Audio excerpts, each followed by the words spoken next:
আমাৰ শ্ৰীমতী একদম পূৰা ওলাই ৰেডি হৈ আছে, মানে ৰেডি হোৱা নাই, ওলাই আছে আৰু যাম আৰু অলপ পিছতে আমি। আজি নৱবৰ্ষ সকলোকে মোৰ ফ্ৰেণ্ডসকলক কি ক'বা তুমি? হেল্ল', নৱবৰ্ষৰ সকলোকে হিয়া ভৰা শুভেচ্ছা জনাইছোঁ। সকলোৱে ভালে থাকক তাকে কামনা কৰোঁ। আৰু মানে ফূৰ্তি ফাৰ্তা কৰিব এটা স্পেচিফিক জেগাত, কিন্তু ৰাস্তাত মাজত নহয় যে ফূৰ্তি ফাৰ্তাটো, কাৰণ আমাক কিবা অকেজন আহিলে সকলোৱে ৰাস্তাতে বেছিকৈ ফূৰ্তিটো কৰে।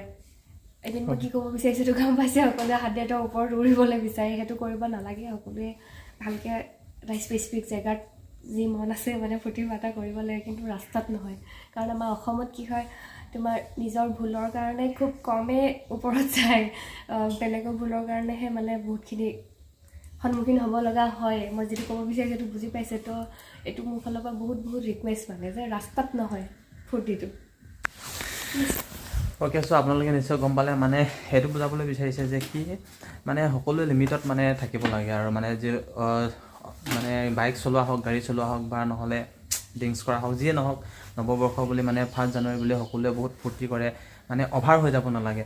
চ' যি কি নহওক, সকলোকে আমাৰ ফালৰ পৰা হিয়া ভৰা বহুত শুভেচ্ছা থাকিল। নতুন বছৰ আগন্তুক দিনবিলাক সকলোৰে সুখ হওক, মানে মধুময় হওক, তাকে কামনা কৰিলোঁ। Happy new year.